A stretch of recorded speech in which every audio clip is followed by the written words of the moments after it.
ಏನಪ್ಪ ಪ್ರಶ್ನೆ ಅಂತಂದರೆ, ಶಾತವಾಹನರ ಕಾಲದಲ್ಲಿ, ಅಂದರೆ ಇದು ಇತಿಹಾಸಕ್ಕೆ ಸಂಬಂಧಪಟ್ಟಂತೆ ಒಂದು ಪ್ರಶ್ನೆ. ಶಾತವಾಹನರ ಕಾಲದಲ್ಲಿ ಗ್ರಾಮದ ಮುಖ್ಯಸ್ಥರನ್ನು ಏನೆಂದು ಕರೆಯುತ್ತಿದ್ದರು ಅಂತ. ಶಾತವಾಹನರ ಕಾಲದಲ್ಲಿ ಗ್ರಾಮದ ಒಂದು ಮುಖ್ಯಸ್ಥರು ಏನಿರ್ತಾರೆ ಅವ್ರನ್ನ ಏನಂತ ಕರೀತಿದ್ರು ಅಂತ ಕೇಳಿದರೆ, ಗ್ರಾಮೀಣ, ವಿಷಯಪತಿ, ಮಹಾಕಾರ್ಯ, ಮೇಲಿನ ಎಲ್ಲವೂ ಅಂತ ಕೊಟ್ಟಿದ್ದಾರೆ. ಶಾತವಾಹನರ ಕಾಲದಲ್ಲಿ ಇಲ್ಲಿ ಗ್ರಾಮದ ಮುಖ್ಯಸ್ಥರನ್ನು ಮಹಾಕಾರ್ಯ ಅಂತ ಕರಿತಾಯಿದ್ರು. ಮಹಾಕಾರ್ಯ ಅಂತ ಕರಿತಾಯಿದ್ರು. ಆಪ್ಷನ್ ಬಿ ಸರಿಯಾದ ಉತ್ತರ ಆಗಿರ್ತದೆ. ಅದೇ ರೀತಿ ಮುಂದಿನ ಪ್ರಶ್ನೆ, ಇಲ್ಲಿ H5N1 ಅತಿ ಮುಖ್ಯವಾಗಿ ತುಂಬ ಇಂಪಾರ್ಟೆಂಟಾಗಿ ನ್ಯೂಸಲ್ಲಿದೆ.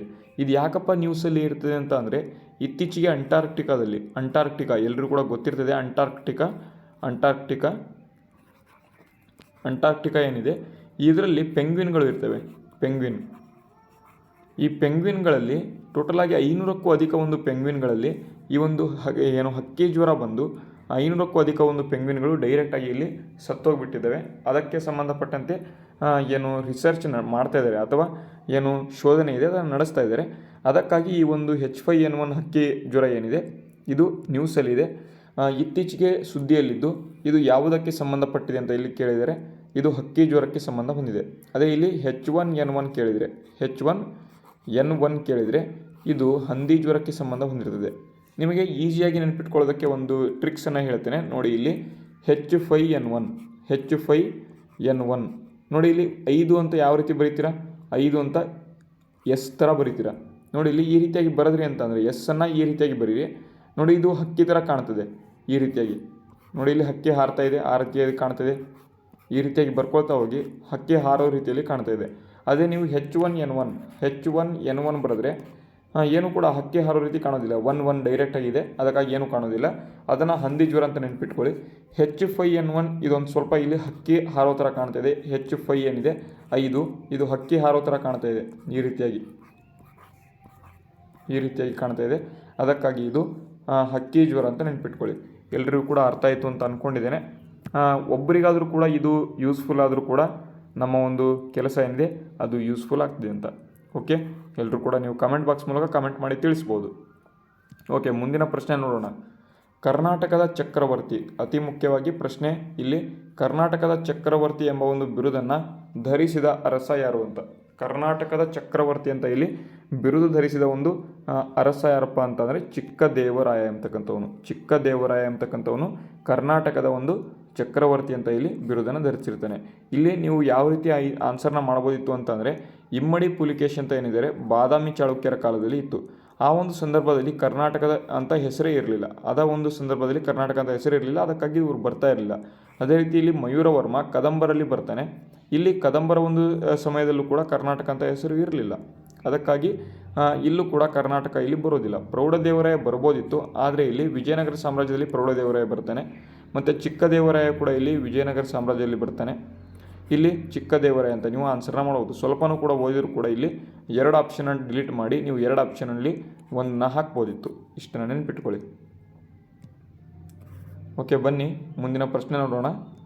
ಊರಳೆ ಎಂಬತಕ್ಕಂತಹ ಒಂದು ನದಿ ಏನಿದೆ ಇದು ಯಾವ ದೇಶದಲ್ಲಿ ಕಂಡುಬರುತ್ತೆ ಅಂತ. ಇದು ಯಾಕಪ್ಪ ನ್ಯೂಸಲ್ಲಿದೆ ಅಂತ ಅಂದರೆ, ಉಕ್ರೇನ್ ಮತ್ತು ರಷ್ಯಾ ಯುದ್ಧ ನಡೀತಾ ಇದೆ.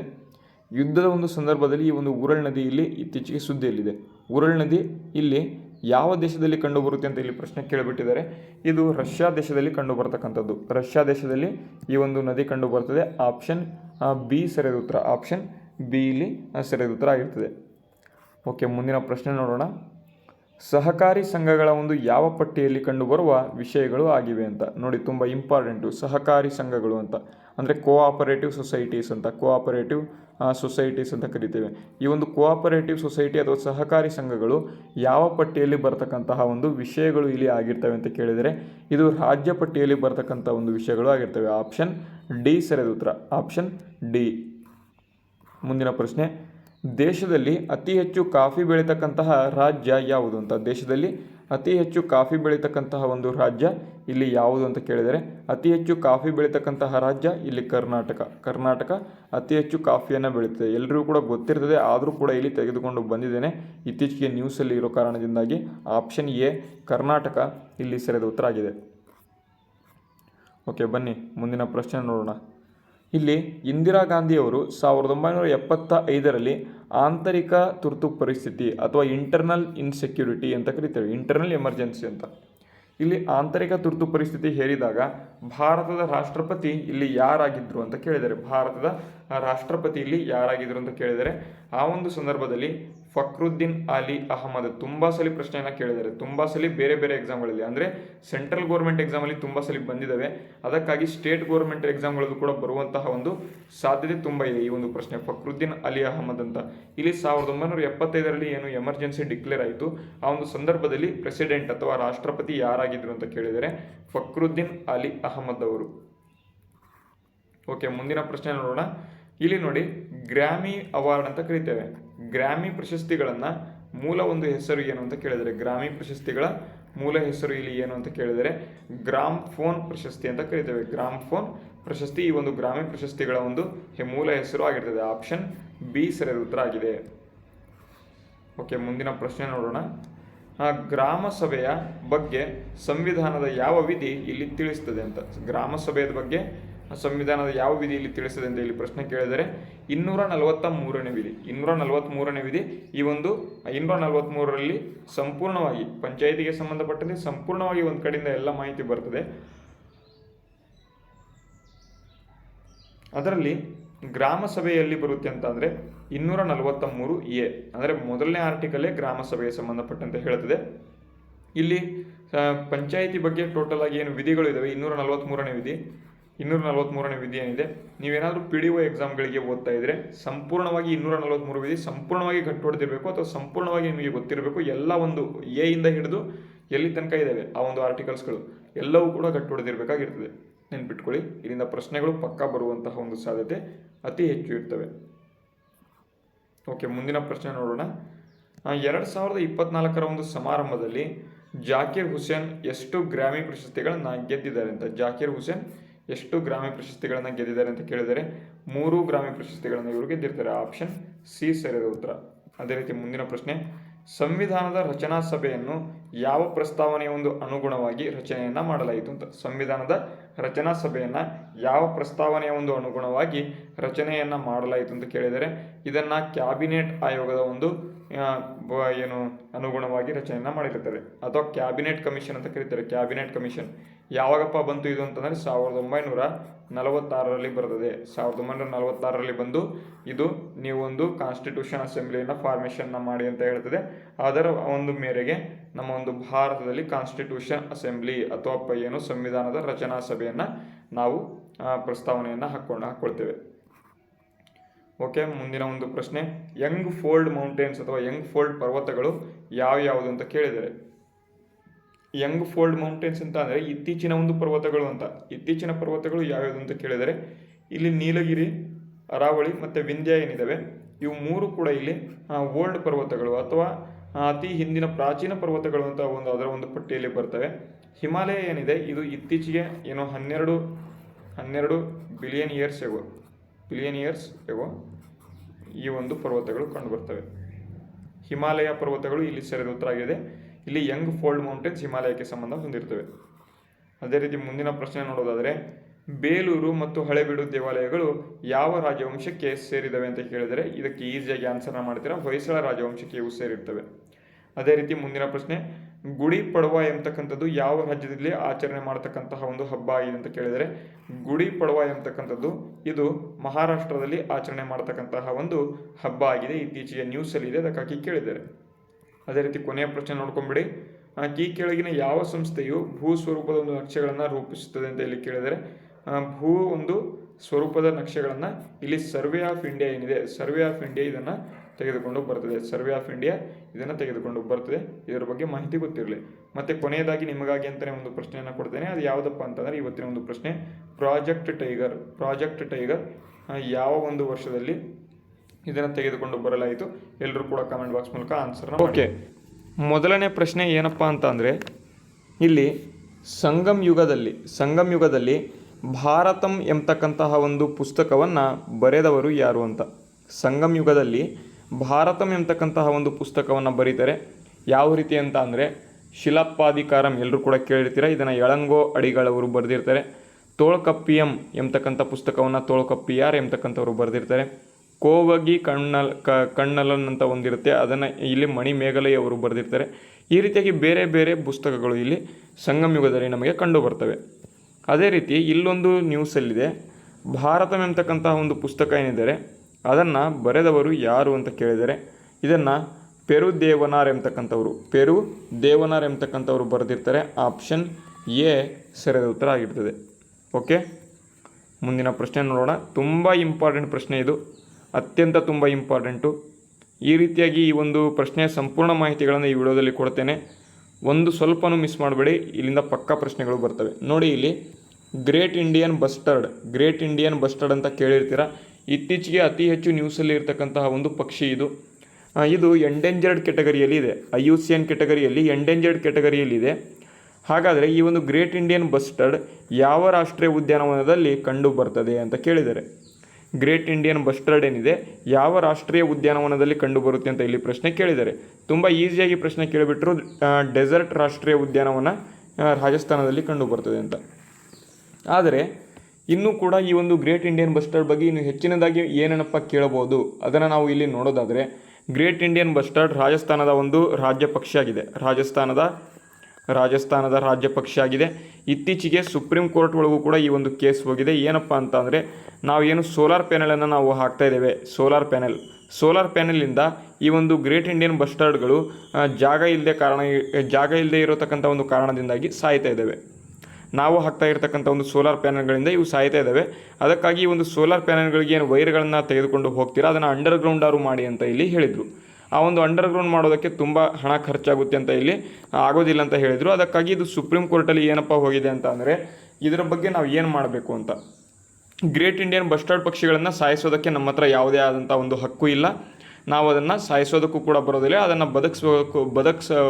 ಬದುಕು ಅಂತ ಹೇಳೋದಕ್ಕೂ ಕೂಡ ನಮಗೆ ಹಕ್ಕು ಇಲ್ಲ. ಆರ್ಟಿಕಲ್ 21 ಅಥವಾ ವಿಧಿ ಇಲ್ಲಿ 21 ರೈಟ್ ಟು ಲೈಫ್ ಅಂತ ಕೊಡ್ತದೆ. ಅದು ಬರೀ ಮನುಷ್ಯರಿಗೆ ಅಷ್ಟೇ ಅಲ್ಲ, ಎಲ್ಲ ಪ್ರಾಣಿ ಪಕ್ಷಿಗಳಿಗೂ ಜೀವ ಸಂಕುಲಗಳಿಗೂ ಎಲ್ಲರಿಗೂ ಕೂಡ ಇಲ್ಲಿ ನಮ್ಮ ಒಂದು ಭಾರತದಲ್ಲಿ ಇರ್ತಕ್ಕಂಥ ಎಲ್ಲ ಜೀವ ಸಂಕುಲಗಳಿಗೂ ಕೂಡ ರೈಟ್ ಟು ಲೈಫ್ ಎಂಬತಕ್ಕಂಥ ಒಂದು ಆರ್ಟಿಕಲ್ ಎಲ್ಲದಕ್ಕೂ ಕೂಡ ಬರುತ್ತೆ. ಹಾಗಾಗಿ ಈ ಒಂದು ರಾಷ್ಟ್ರೀಯ ಗ್ರೇಟ್ ಇಂಡಿಯನ್ ಬಸ್ಟರ್ಡ್ ಏನು ಹಕ್ಕಿಗಳು ಇದ್ದಾವೆ, ಈ ಒಂದು ಹಕ್ಕಿಗಳನ್ನು ಸಾಯಿಸ್ತಕ್ಕಂತಹ ಒಂದು ಹಕ್ಕು ನಮಗೆ ಇಲ್ಲ ಅಂತ ಇಲ್ಲಿ ಬಂದಿತ್ತು. ಅದೇ ರೀತಿ ಇಲ್ಲಿ ಈ ಒಂದು ಸುಪ್ರೀಂ ಕೋರ್ಟ್ಗೆ ಏನು ಈ ಒಂದು ನ್ಯೂಸ್ ಹೋಯಿತು, ಈ ಒಂದು ಸುಪ್ರೀಂ ಕೋರ್ಟ್ಗೆ ಹೋಗಿರೋ ಕಾರಣದಿಂದಾಗಿ ಒಂದು ಬೆಂಚನ್ನು ಫಾರ್ಮೇಷನನ್ನು ಮಾಡಿದ್ದಾರೆ. ಏನಪ್ಪ ಅಂತಂದರೆ 3 ಮೆಂಬರ್ ಬಾಡಿ ಬೆಂಚ್ ಇದೆ. ಇದರಲ್ಲಿ 3 ಮೆಂಬರ್ಸ್ ಇಲ್ಲಿ ಜಡ್ಜಸ್ಗಳು ಇರ್ತಾರೆ. DY ಚಂದ್ರಚೂಡ್ ಅವರು ಇದನ್ನು ಹೇಳಿರ್ತಕ್ಕಂಥದ್ದು. ಓಕೆ, ನೆಕ್ಸ್ಟು ಇಲ್ಲಿ ಈ ಒಂದು ಬೆಂಚ್ಗಳನ್ನು ಫಾರ್ಮೇಷನ್ ಮಾಡಿದ ನಂತರ ನೆಕ್ಸ್ಟು ಏನಪ್ಪ ಮಾಡ್ತಾರೆ ಅಂತಂದರೆ ಜುಲೈ 31 ಒಳಗೆ ಇದರ ಬಗ್ಗೆ ಸಂಪೂರ್ಣವಾಗಿ ಸ್ಟಡಿಯನ್ನು ಮಾಡಿ ಅವರು ಹೇಳಬೇಕಾಗಿರ್ತದೆ ಏನನ್ನು ಮಾಡ್ಬೋದು ಅಂತ. ಅದನ್ನು ತೆಗೆದುಕೊಂಡು ಜುಲೈನಲ್ಲಿ ಅಥವಾ ಆಗಸ್ಟ್ನಲ್ಲಿ ಇದರ ಬಗ್ಗೆ ನೆಕ್ಸ್ಟ್ ಇನ್ನೊಂದ್ಸಲಿ ಹಿಯರಿಂಗ್ ಬರ್ತದೆ. ಆವಾಗ ನ್ಯೂಸಲ್ಲಿ ಇನ್ನೂ ಕೂಡ ಬರ್ತದೆ. ಈಗ ಇಷ್ಟನ್ನು ನೆನ್ಪಿಟ್ಕೊಳ್ಳಿ, ನಾನು ಈಗ ಏನೇನು ಹೇಳಿದೆ ಸಂಪೂರ್ಣವಾಗಿ ನೆನ್ಪಿಟ್ಕೊಳ್ಳಿ. ಗ್ರೇಟ್ ಇಂಡಿಯನ್ ಬಸ್ಟರ್ಡ್ ಏನಿದೆ ಅದು ಯಾವ ರಾಷ್ಟ್ರೀಯ ಉದ್ಯಾನವನ ಅಂತ ಕೇಳಿದರೆ ಡೆಸರ್ಟ್ ರಾಷ್ಟ್ರೀಯ ಉದ್ಯಾನವನ. ನಾನು ಹೇಳಿರ್ತಕ್ಕಂಥ ಒಂದು ಸಂಪೂರ್ಣ ಮಾಹಿತಿ ನಿಮಗೆ ಅರ್ಥ ಆಗ್ತಿದೆ ಅಂತ ಅಂದ್ಕೊಂಡಿದ್ದೇನೆ. ಅರ್ಥ ಆಗಿದ್ದರೆ ವಿಡಿಯೋಗೆ ಒಂದು ಲೈಕ್ ಮಾಡಿ, ಸಬ್ಸ್ಕ್ರೈಬರ್ ಮಾಡಿಲ್ಲ ಸಬ್ಸ್ಕ್ರೈಬ್ ಮಾಡಿ. ಓಕೆ, ಬನ್ನಿ ಈಗ ಮುಂದಿನ ಪ್ರಶ್ನೆ ನೋಡೋಣ. ನೋಡಿ, ಕೆಳಗಿನವರಲ್ಲಿ 6ನೇ ಶತಮಾನದಲ್ಲಿ ಕಿರಾತಾರ್ಜುನಿಯ ಸಂಸ್ಕೃತ ಕಾವ್ಯವನ್ನು ಬರೆದವರು ಯಾರು ಅಂತ. ಭಾರವಿಯ ಒಂದು ಕಿರಾತಾರ್ಜುನಿಯ ದಂಡಿಯ ದಶಕುಮಾರ ಚರಿತೆ ಅಂತ ಎಲ್ಲರೂ ಕೂಡ ಕೇಳಿರ್ತೀರ. ಭಾರವಿ ಎಂಬತಕ್ಕಂಥವನು ಕಿರಾತಾರ್ಜುನಿಯ ಎಂಬತಕ್ಕಂಥವನು ಸಂಸ್ಕೃತ ಕಾವ್ಯವನ್ನು ಬರೆದಿರ್ತಾನೆ. ಯಾವಾಗ ಅಂತಂದರೆ 6ನೇ ಶತಮಾನದಲ್ಲಿ. ಭಾರವಿಯ ಕಿರಾತಾರ್ಜುನಿಯ ಅತ್ಯಂತ ತುಂಬ ಇಂಪಾರ್ಟೆಂಟ್ ಇದು. ಮತ್ತು ಇಲ್ಲಿ ಕಾಳಿದಾಸನ ಒಂದು ಪುಸ್ತಕಗಳು ಕೂಡ ಬರ್ತವೆ. ಕಾಳಿದಾಸನ ಮಾಳವಿಕಾ ಅಗ್ನಿಮಿತ್ರಂ ಮತ್ತು ಇಲ್ಲಿ ಮೇಘದೂತಂ ಈ ರೀತಿಯಾಗಿ ಪ್ರಶ್ನೆ ಇಲ್ಲಿ ಬರ್ಬೋದು. ನೆಕ್ಸ್ಟ್ ಇಲ್ಲಿ ದೇವಿ ಚಂದ್ರಗುಪ್ತಂ ಎಂಬತಕ್ಕಂಥದ್ದು ವಿಶಾಖದತ್ತನ ಒಂದು ಪುಸ್ತಕ ಆಗಿರ್ತದೆ. ಮುದ್ರಾ ರಾಕ್ಷಸ ವಿಶಾಖದತ್ತನ ಒಂದು ಪುಸ್ತಕ ಆಗಿರ್ತದೆ. ಈ ರೀತಿಯಾಗಿ ಪ್ರಶ್ನೆ ಬರ್ಬೋದು. ಇದು ಎಲ್ಲವೂ ಕೂಡ ಏನ್ಷಿಯಂಟ್ ಹಿಸ್ಟ್ರಿ ಅಥವಾ ಪ್ರಾಚೀನ ಭಾರತದ ಒಂದು ಇತಿಹಾಸದಲ್ಲಿ ನಿಮಗೆ ಕಂಡು ಬರ್ತದೆ. ಅದನ್ನು ನೀವು ಓದ್ಕೊಂಡಿರ್ತೀರ, ಅಲ್ಲಿಂದ ನಿಮಗೆ ಪ್ರಶ್ನೆ ಬರ್ತದೆ. ಇಲ್ಲಿ ಕರೆಂಟ್ ಅಫೇರ್ಸ್ ಅಂತ ಹೇಳಿ ನೀವು ಯಾಕೆ ಇಲ್ಲಿ ಸ್ಟಾಟಿಕ್ ಪೋರ್ಷನನ್ನು ತೆಗೆದುಕೊಂಡು ಬರ್ತದೆ ಅಂತ ನೀವು ಕೇಳಬಹುದು. ಕರೆಂಟ್ ಅಫೇರ್ಸ್ ಕೂಡ ಇದರಲ್ಲಿ ನಿಮಗೆ ಸಂಪೂರ್ಣವಾಗಿ ಬರ್ತದೆ. ಅದರ ಜೊತೆಗೆ ಸ್ಟಾಟಿಕಲ್ಲಿ ನಿಮಗೆ ಇಂಪಾರ್ಟೆಂಟ್ ಆಗಿ ಅಂದರೆ ಇತ್ತೀಚೆಗೆ ಕರೆಂಟ್ ಅಫೇರ್ಸ್ ಇರತಕ್ಕಂಥ ಒಂದು ಇದನ್ನು ತೆಗೆದುಕೊಂಡು ಸ್ಟಾಟಿಕ್ಗೆ ನಾವು ಲಿಂಕ್ ಮಾಡಿ ಇಲ್ಲಿ ಪ್ರಶ್ನೆಗಳನ್ನು ತೆಗೆದುಕೊಂಡು ಬರ್ತೇವೆ. ಇತ್ತೀಚೆಗೆ ನ್ಯೂಸಲ್ಲಿ ಇರೋ ಕಾರಣದಿಂದಾಗೆ ಈ ಒಂದು ಸ್ಟಾಟಿಕ್ ಪೋರ್ಷನ್ಗಳನ್ನು ತೆಗೆದುಕೊಂಡು ಬರ್ತೇವೆ. ಈ ಒಂದು ಕ್ಲಾಸಸ್ಗಳು ಅತಿ ಮುಖ್ಯವಾಗಿ ನಿಮಗೆ ಯೂಸ್ಫುಲ್ ಆಗ್ತವೆ, ಅದಕ್ಕಾಗಿ ಇದರ ಬಗ್ಗೆ ಯೋಚನೆ ಬೇಡ. ಓಕೆ, ಮುಂದಿನ ಒಂದು ಪ್ರಶ್ನೆ. ಝಪೋರ್ಜಿಯಾ ಎಂಬತಕ್ಕಂಥ ಒಂದು ಅಣು ವಿದ್ಯುತ್ ಸ್ಥಾವರ ಇತ್ತೀಚೆಗೆ ಸುದ್ದಿಯಲ್ಲಿದ್ದು ಇದು ಯಾವ ದೇಶದಲ್ಲಿದೆ ಅಂತ. ತುಂಬ ಇಂಪಾರ್ಟೆಂಟ್. ಝಪೋರ್ಜಿಯಾ ಅಂತ ZAPPORHIZA. ಝಪೋರ್ಜಿಯಾ ಎಂಬತಕ್ಕಂತಹ ಒಂದು ಅಣು ವಿದ್ಯುತ್ ಸ್ಥಾವರ ಇದೆ. ಇದು ಎಲ್ಲಿದೆ ಅಂತ ಕೇಳಿದರೆ ಇದು ಉಕ್ರೇನಲ್ಲಿ ಕಂಡು ಬರ್ತದೆ. ಉಕ್ರೇನಲ್ಲಿ ಈ ಒಂದು ಝಪೋರ್ಜಿಯಾ ನ್ಯೂಕ್ಲಿಯರ್ ಪವರ್ ಪ್ಲಾಂಟ್ ಇದು ಕಂಡು ಬರ್ತದೆ. ತುಂಬ ಇಂಪಾರ್ಟೆಂಟ್, ಇದು ನೆನ್ಪಿಟ್ಕೊಳ್ಳಿ. ಇತ್ತೀಚೆಗೆ ತುಂಬ ನ್ಯೂಸಲ್ಲಿದೆ. ಹಿಂದಿನ ವರ್ಷ ಅಂದರೆ 2023ರಲ್ಲಿ UPSCನಲ್ಲೂ ಕೂಡ ಈ ಒಂದು ಪ್ರಶ್ನೆ ಬಂದಿತ್ತು. ಅದರ ಬಗ್ಗೆ ಮಾಹಿತಿ ನಿಮಗೆ ಗೊತ್ತಿರಲಿ. ಓಕೆ, ಮುಂದಿನ ಪ್ರಶ್ನೆ ನೋಡೋಣ. ಪ್ರಾಚೀನ ಭಾರತದ ಒಂದು ಗಣರಾಜ್ಯಗಳು ಯಾವ ರಾಜವಂಶದಿಂದ ನಾಶವಾದವು ಅಂತ ಕೇಳಿದರೆ, ಪ್ರಾಚೀನ ಭಾರತದ ಗಣರಾಜ್ಯಗಳು ಯಾವ ರಾಜವಂಶದಿಂದ ಇಲ್ಲಿ ನಾಶವಾದವು ಅಂತ ಕೇಳಿದರೆ ಗುಪ್ತ ರಾಜ ಸಾಮ್ರಾಜ್ಯದಿಂದ ಇಲ್ಲಿ ನಾಶ ಆಗಿರ್ತವೆ. ಪ್ರಾಚೀನ ಗಣರಾಜ್ಯಗಳು ಇಲ್ಲಿ ಗುಪ್ತ ಸಾಮ್ರಾಜ್ಯದಿಂದ ಇಲ್ಲಿ ನಾಶ ಆಗಿರ್ತವೆ. ಓಕೆ, ನೆಕ್ಸ್ಟ್ ಪ್ರಶ್ನೆ. ಖೋಟಾ ನೋಟುಗಳನ್ನು ಗುರುತಿಸಲು ಈ ಕೆಳಗಿನವುಗಳಲ್ಲಿ ಯಾವುದನ್ನು ಇಲ್ಲಿ ಬಳಸಲಾಗುತ್ತದೆ ಅಂತ. UV ಕಿರಣ ಕೊಟ್ಟಿದ್ದಾರೆ, ಗಾಮಾ ಕಿರಣ, ಮೈಕ್ರೋವೇವ್, ಇನ್ಫ್ರಾರೆಡ್ ಕಿರಣ ಅಂತ ಕರಿತೇವೆ. ಇಲ್ಲಿ ಎಲ್ಲರೂ ಕೂಡ ನೀವು ಇಲ್ಲಿ ಮೈಕ್ರೋವೇವ್ ಕಿರಣ ಅಂತ ಇಲ್ಲಿ ಆನ್ಸರ್ನ ಮಾಡಿಬಿಡ್ತೀರಾ. ಎಲ್ಲರೂ ಕೂಡ ಇಲ್ಲಿ ಇದನ್ನೇ ಆನ್ಸರ್ನ ಮಾಡ್ತೀರಾ. ಆದರೆ ಇಲ್ಲಿ ಖೋಟಾ ನೋಟುಗಳನ್ನು ಗುರುತು ಮಾಡಲು UV ಕಿರಣ, UV ರೇಸ್ ಅಂತ ಬಳಸ್ತೇವೆ. UV ರೇಸ್ ತುಂಬ ಇಂಪಾರ್ಟೆಂಟು. ಇಲ್ಲಿಂದ ಪ್ರಶ್ನೆ ಬರ್ತದೆ. UV ಕಿರಣಗಳನ್ನು ಇಲ್ಲಿ ಖೋಟಾ ನೋಟುಗಳನ್ನು ಗುರುತು ಮಾಡಲು ನಾವು ಬಳಸ್ತೇವೆ. ಆಪ್ಷನ್ ಎ ಸರಿಯಾದ ಉತ್ತರ ಆಗಿರ್ತದೆ. ಅದೇ ರೀತಿ ಮುಂದಿನ ಪ್ರಶ್ನೆ. ಚೋಳರು ಆಡಳಿತದ ಅವಧಿಯಲ್ಲಿ ಸಂಗ್ರಹಣೆ ಮಾಡಿದ ಭೂಕಂದಾಯವನ್ನು ಹೀಗೆ ಕರೆಯಲಾಗುತ್ತಿತ್ತು ಅಂತ ಕೇಳಿದರೆ, ಚೋಳರು ಆಡಳಿತದ ಅವಧಿಯಲ್ಲಿ ಸಂಗ್ರಹಿಸಿದಂತಹ ಒಂದು ಭೂಕಂದಾಯವನ್ನು ಇಲ್ಲಿ ಕಡಮೈ ಅಂತ ಕರಿತಾ ಇದ್ರು. ಕಡಮೈ ಅಂತ ಇಲ್ಲಿ ಕರಿತಾ ಇದ್ರು. ತುಂಬ ಇಂಪಾರ್ಟೆಂಟು. ಕಡಮೈ ಅಂತಕ್ಕಂಥದ್ದು ಚೋಳರು ಆಡಳಿತ ಅವಧಿಯಲ್ಲಿ ಸಂಗ್ರಹಣೆ ಮಾಡಿದ ಭೂಕಂದಾಯ ವ್ಯವಸ್ಥೆಯಲ್ಲಿ ಆಗ್ತಾ ಇತ್ತು. ಅದೇ ರೀತಿ ಮುಂದಿನ ಪ್ರಶ್ನೆ ಅತಿ ಇಂಪಾರ್ಟೆಂಟ್, ಇದು ನೋಡಿ ಇಲ್ಲಿ. ವಿಶ್ವ ಹೋಮಿಯೋಪತಿ ದಿನ. ವಿಶ್ವ ಹೋಮಿಯೋಪತಿ ದಿನ ಪ್ರತಿ ವರ್ಷ ಯಾವ ದಿನಾಂಕದಂದು ಆಚರಣೆಯನ್ನು ಮಾಡಲಾಗುತ್ತದೆ ಅಂತ ಇಲ್ಲಿ ಕೇಳಿದರೆ, ಹೋಮಿಯೋಪತಿ ದಿನವನ್ನು ಪ್ರತಿ ವರ್ಷ ನಾವು ಏಪ್ರಿಲ್ 10ನೇ ತಾರೀಕಿನಂದು ಆಚರಣೆಯನ್ನು ಮಾಡ್ತೇವೆ. ಅದೇ ರೀತಿಯಲ್ಲಿ ಏಪ್ರಿಲ್ 7ನೇ ತಾರೀಕು ಇತ್ತೀಚೆಗೆ ನಾವು ಒಂದು ದಿನವನ್ನು ಆಚರಣೆಯನ್ನು ಮಾಡಿದ್ವಿ. ಅದು ಅತ್ಯಂತ ಇಂಪಾರ್ಟೆಂಟ್ ಆಗಿರ್ತಕ್ಕಂಥ ಒಂದು ದಿನ ಆಗಿತ್ತು. ಅದು ಯಾವುದು ಅಂತ ಎಲ್ಲರೂ ಕೂಡ ನೀವು ಕಾಮೆಂಟ್ ಬಾಕ್ಸ್ ಮೂಲಕ ತಿಳಿಸಿ. ಓಕೆ, ಮುಂದಿನ ಪ್ರಶ್ನೆ. ಕ್ಷಿತಿಪಥ ಸತಿಪಥ ಎಂಬತಕ್ಕಂಥ ಒಂದು ಬಿರುದನ್ನು ಯಾರು ಪಡೆದಿದ್ದಾರೆ ಅಂತ ಕೇಳಿದರೆ ಸ್ಕಂದಗುಪ್ತ ಎಂಬತಕ್ಕಂಥವನು ಇದನ್ನು ಪಡೆದಿರ್ತಾನೆ. ಕ್ಷಿತಿಪ ಶತಪಥಿ ಎಂಬತಕ್ಕಂಥ ಒಂದು ಬಿರುದು. ನೆಕ್ಸ್ಟ್ ಮುಂದಿನ ಪ್ರಶ್ನೆ. ಲಾರ್ಡ್ ವಿಲಿಯಂ ಬೆಂಟಿಂಕ್ ಭಾರತೀಯ ಇತಿಹಾಸದಲ್ಲಿ ಈ ಕೆಳಗಿನ ಯಾವುದಕ್ಕೆ ಸಲ್ಲುತ್ತಾರೆ ಅಂತ ಇಲ್ಲಿ ಕೇಳಿದರೆ ಶಿಕ್ಷಣ ಸುಧಾರಣೆ, ಸ್ಥಳೀಯ ಸರ್ಕಾರ, ಕಾನೂನುಗಳು ಮತ್ತು ಸತಿ ನಿರ್ಮೂಲನೆ ಅಂತ ಕೊಟ್ಟಿದ್ದಾರೆ. ಸತಿ ಪದ್ಧತಿಯ ನಿರ್ಮೂಲನೆಯನ್ನು 1828ರಲ್ಲಿ ಇವರು ತೆಗೆದುಕೊಂಡು ಬರ್ತಾರೆ. ಈ ಒಂದು ಲಾರ್ಡ್ ವಿಲಿಯಂ ಬೆಂಟಿಂಕ್ ಅವರು ಭಾರತದ ಪ್ರಪ್ರಥಮ ಗವರ್ನರ್ ಜನರಲ್ ಆಗಿ ಕೂಡ ಬರ್ತಾರೆ 1833ರಲ್ಲಿ. ಮತ್ತು ಕೊನೆಯ ಒಂದು ಭಾರತದ ಗವರ್ನರ್ ಆಫ್ ಬೆಂಗಾಲ್ ಅಂತ ಕರಿತೇವೆ. ಬೆಂಗಾಲ್ನ ಕೊನೆಯ ಗವರ್ನರ್ ಮತ್ತು ಭಾರತದ ಮೊದಲ ಗವರ್ನರ್ ಜನರಲ್. ಓಕೆ, ಮುಂದಿನ ಪ್ರಶ್ನೆ. ಈ ಕೆಳಗಿನ ಯಾವ ಸಂಘಟನೆಗಳು ಬ್ರೆಟನ್ ವುಡ್ಸ್ ಅವಳಿಗಳೆಂದು ಇಲ್ಲಿ ಕರೆಯುತ್ತಾರೆ ಅಂತ ಕೇಳಿದರೆ IMF ಮತ್ತು ವರ್ಲ್ಡ್ ಬ್ಯಾಂಕ್. IMF ಮತ್ತು IBRD ಅಂತ ಕರಿತೇವೆ. International bank for rural development ಅಂತ ಇಲ್ಲಿ ಕರಿತೇವೆ. IMF ಮತ್ತು ಇಲ್ಲಿ IBRD ವರ್ಲ್ಡ್ ಬ್ಯಾಂಕ್ ಅಂತಲೂ ಕೂಡ ಇದನ್ನು ಕರಿತೇವೆ. ಇವೆರಡೂ ಕೂಡ ಅವಳಿ ಅಂತ ಇಲ್ಲಿ ಪ್ರಖ್ಯಾತಿ ಪಡೆದಿವೆ. ಮುಂದಿನ ಪ್ರಶ್ನೆ ನೋಡೋದಾದರೆ ಸಮಿತ್ ನಗಾಲ್ ಎಂಬತಕ್ಕಂಥವರು ಇತ್ತೀಚೆಗೆ ಸುದ್ದಿಯಲ್ಲಿದ್ದಾರೆ. ಹಾಗಾದರೆ ಇವರು ಯಾವ ಕ್ರೀಡೆಗೆ ಸಂಬಂಧ ಹೊಂದಿದ್ದಾರೆ ಅಂತ ಕೇಳಿದರೆ ಇವರು ಟೆನ್ನಿಸ್ ಕ್ರೀಡೆಗೆ ಇಲ್ಲಿ ಸಂಬಂಧ ಹೊಂದಿರ್ತಾರೆ. ಆಪ್ಷನ್ ಡಿ ಸರಿಯಾದ ಉತ್ತರ. ಸಮಿತ್ ನಗಾಲ್ ಇವರು ಟೆನ್ನಿಸ್ ಕ್ರೀಡೆಗೆ ಸಂಬಂಧ ಹೊಂದಿರ್ತಾರೆ. ಅದೇ ರೀತಿ ಮುಂದಿನ ಪ್ರಶ್ನೆ. ಹೈಡ್ರೋಜನನ್ನು ಈ ಕೆಳಗಿನಲ್ಲಿ ಯಾವುದರಲ್ಲಿ ಇಂಧನವಾಗಿ ಬಳಸಲಾಗುತ್ತದೆ ಅಂತ ಇಲ್ಲಿ ಕೇಳಿದರೆ ಕಾರುಗಳಲ್ಲಿ ಬಳಸ್ಬೋದು, ವಾಯುನೌಕೆಗಳಲ್ಲೂ ಕೂಡ, ಅಂತರಿಕ್ಷ ನೌಕೆಗಳಲ್ಲೂ ಕೂಡ ಬಳಸ್ತೇವೆ. ಹಾಗಾಗಿ ಮೇಲಿನ ಎಲ್ಲವೂ ಕೂಡ ಇಲ್ಲಿ ಸರಿಯಾದ ಉತ್ತರ ಆಗಿದೆ. ಆಪ್ಷನ್ ಡಿ ಇಲ್ಲಿ ಸರಿಯಾದ ಉತ್ತರ. ಭಾರತದಲ್ಲಿ ನೆಲೆಸಿರ್ತಕ್ಕಂಥ ಒಬ್ಬ ಬ್ರಿಟಿಷ್ ಪೌರನಿಗೆ ಈ ಕೆಳಗಿನ ಯಾವ ಮೂಲಭೂತ ಹಕ್ಕು ಲಭ್ಯ ಆಗುವುದಿಲ್ಲ ಅಂತ ಕೆಟ್ಟಿದ್ದಾರೆ. ಏನಪ್ಪ ಅಂತಂದರೆ ಭಾರತದಲ್ಲಿ ಎಲ್ಲಿ ಇರ್ತಕ್ಕಂಥ ಒಬ್ಬ ಬ್ರಿಟಿಷ್ ಪೌರನಿಗೆ ಇಲ್ಲಿ ಕೆಳಗಿನ ಯಾವ ಒಂದು ಹಕ್ಕು ಲಭ್ಯ ಆಗೋದಿಲ್ಲ ಅಂತಂದರೆ ವೃತ್ತ ಮತ್ತು ವ್ಯಾಪಾರದ ಒಂದು ಸ್ವಾತಂತ್ರ್ಯ ಇಲ್ಲಿ ಲಭ್ಯ ಆಗೋದಿಲ್ಲ. ನೋಡಿ, ಇಲ್ಲಿ ವೃತ್ತ ಮತ್ತು ವ್ಯಾಪಾರದ ಸ್ವಾತಂತ್ರ್ಯ ಇಲ್ಲಿ ಲಭ್ಯ ಆಗೋದಿಲ್ಲ. ಕೊನೆಯ ಪ್ರಶ್ನೆ ಇಲ್ಲಿ ನೋಡಿ. 2024ರ ರೈಸಿನಾ ಡೈಲಾಗ್ನ ಪ್ರಮುಖ ವಿಷಯ ಯಾವುದು? ರೈಸಿನಾ ಡೈಲಾಗ್ನ ಒಂದು ಪ್ರಮುಖ ವಿಷಯ ಇಲ್ಲಿ ಯಾವುದು ಅಂತ ಕೇಳಿದರೆ ಸಂಘರ್ಷ ಮತ್ತು ಸಹಕಾರ ಎಂಬತಕ್ಕಂಥದ್ದು. ಸಂಘರ್ಷ ಮತ್ತು ಸಹಕಾರ ಎಂಬತಕ್ಕಂಥದ್ದು. ನೋಡಿ, ಇವಾಗಿದ್ದು ಇವತ್ತಿನ ಒಂದು ಪ್ರಚಲಿತ ಘಟನೆಗಳು.